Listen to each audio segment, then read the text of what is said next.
அன்பின் இரட்சகர் இயேசு கிறிஸ்துவின் நாமத்தில் வாழ்த்துக்கள். இந்த நாளிலும் மத்தேயு எழுதின சுவிசேஷம் 21வது அதிகாரம் 1ஆம் வசனத்திலிருந்து 22வது வசனம் வரையிலும் தியானிக்கப் போகிறோம்.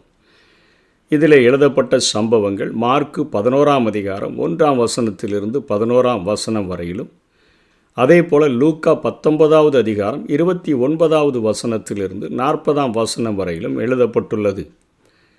இதிலே இயேசு கிறிஸ்து எருசலேமுக்கு நேராக, ஆலயத்துக்கு நேராக அவர் கழுதையின் மேலும் கழுதை குட்டியின் மேலும் பவனி சென்றதாக மத்தேயு எழுதியிருக்கிறார். மற்ற சுவிசேஷங்களிலே அவர் கழுதை குட்டியின் மேலே அவர் பவனி சென்றதாக அங்கே எழுதப்பட்டிருக்கிறது. கழுதையின் மேலே, கழுதை குட்டியின் மேலே வஸ்திரத்தை விரித்து அதிலே அவரை ஏற்றி, வழியிலும் வஸ்திரங்களை விரித்து வேறு சிலர் மரக்கிளைகளை தரித்து போட்டு அவரை அந்த எருசலேமுக்கு நேராக அழைத்து சென்றதாக இங்கே எழுதப்பட்டிருக்கிறதை பார்க்கிறோம்.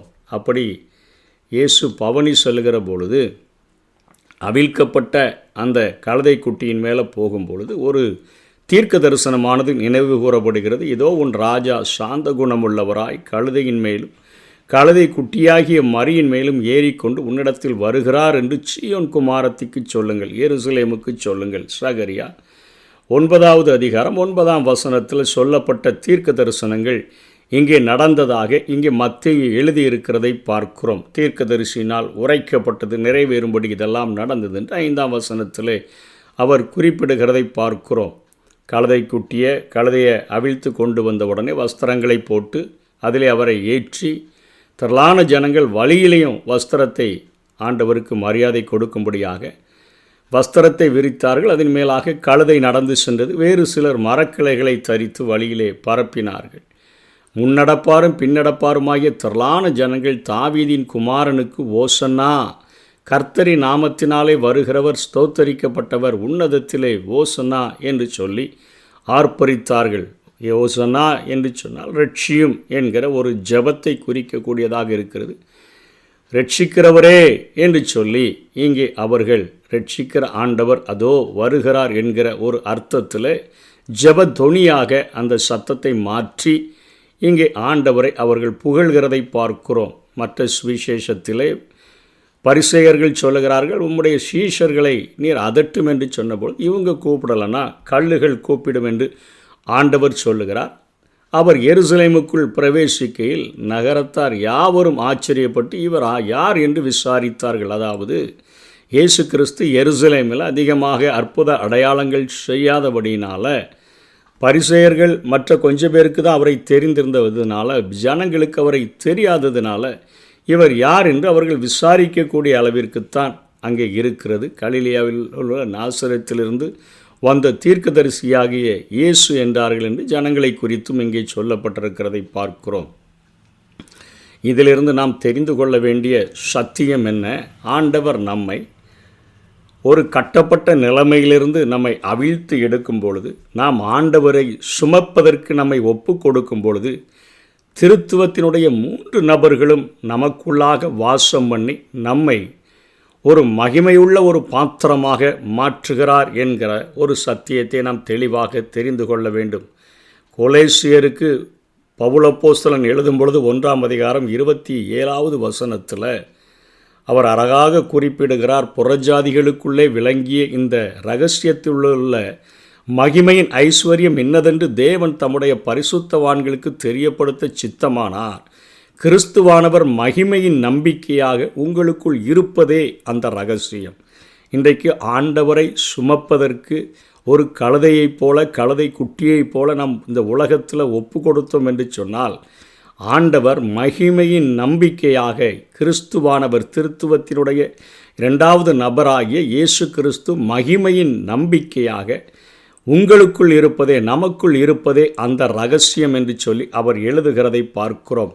அதே போல அவர் 2 கொரிந்தியர் 4வது அதிகாரம் 7ஆம் வசனத்திலே அவர் குறிப்பிடுகிறார், இந்த மகத்துவமுள்ள வல்லமை பரிசுத்த ஆவியானவரை குறித்து சொல்லுகிறார். எங்களால் உண்டாயிராமல் தேவனால் உண்டாயிருக்கிறதென்று விளங்கும்படி இந்த பொக்கிஷத்தை மண்பாண்டங்களில் பெற்றிருக்கிறோம். மண்பாண்டம் என்பது நம்முடைய சரீரத்தை குறிக்கக்கூடியதாக இருக்கிறது. களிமண்ணிலிருந்து எடுக்கப்பட்டு உருவாக்கப்பட்டவர்கள் தானே மனிதர்கள். அந்த மண்பாண்டத்தில் ஒரு விலையேறப்பெற்ற பொக்கிஷத்தை பெற்றிருக்கிறதாக மகத்துவமுள்ள வல்லமை எங்களால் உண்டாயிராமல்.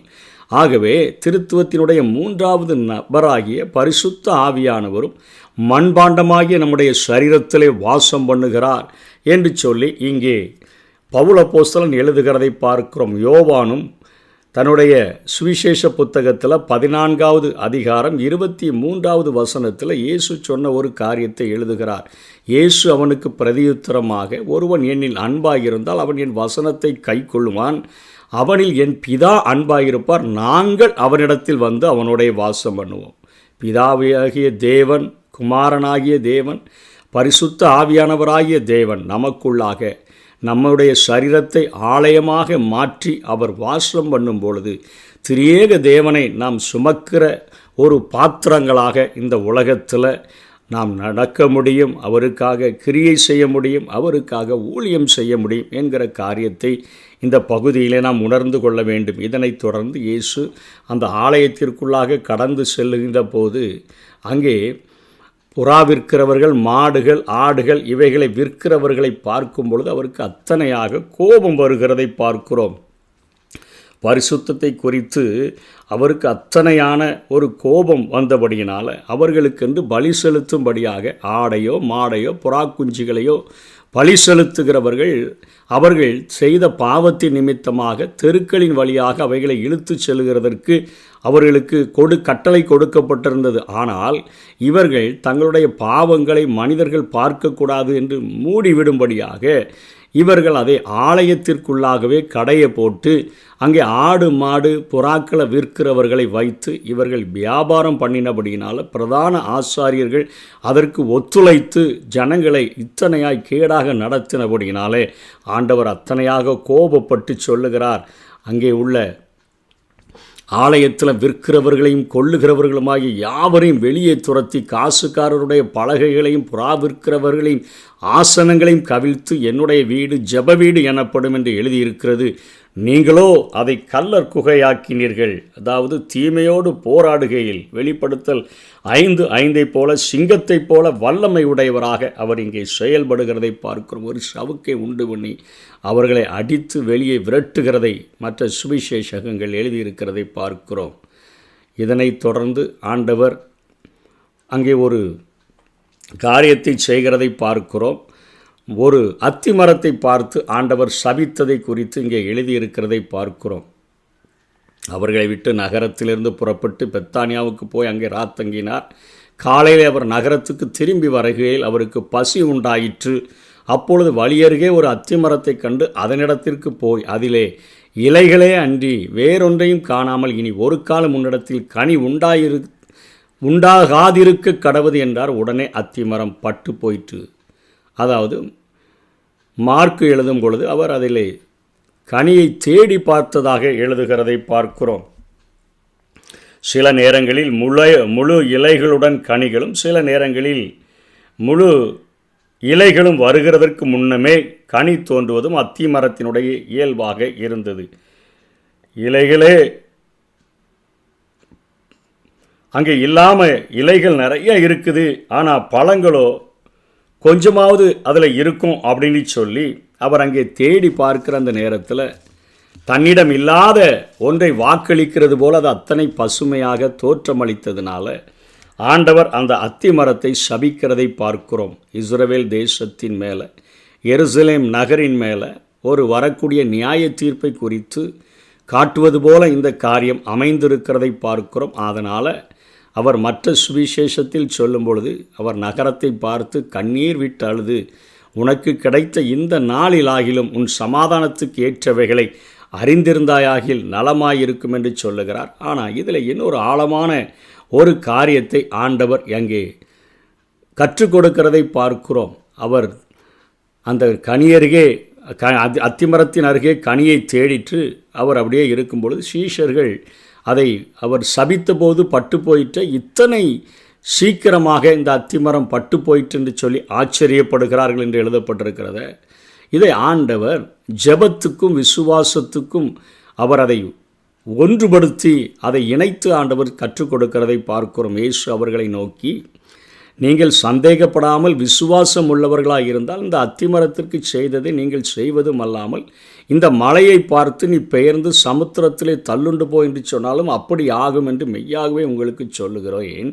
மேலும் நீங்கள் விசுவாசம் உள்ளவர்களாய் ஜெபத்திலே எவைகளை கேட்பீர்களோ அவைகளை எல்லாம் பெறுவீர்கள். அதாவது விசுவாசத்தோடு கூட ஏறெடுக்கப்படுகின்ற ஜெபமானது சீக்கிரமாக உங்களுக்கு பதிலை கொண்டு வரும் என்று சொல்லி ஜெபத்தில் விசுவாசத்தோடு கூட இணைந்து நீங்கள் ஜெபிக்கிறவர்களாக காணப்பட வேண்டும் என்று சொல்லி ஆண்டவர் இங்கே கற்றுக் கொடுக்கிறதை பார்க்கிறோம்.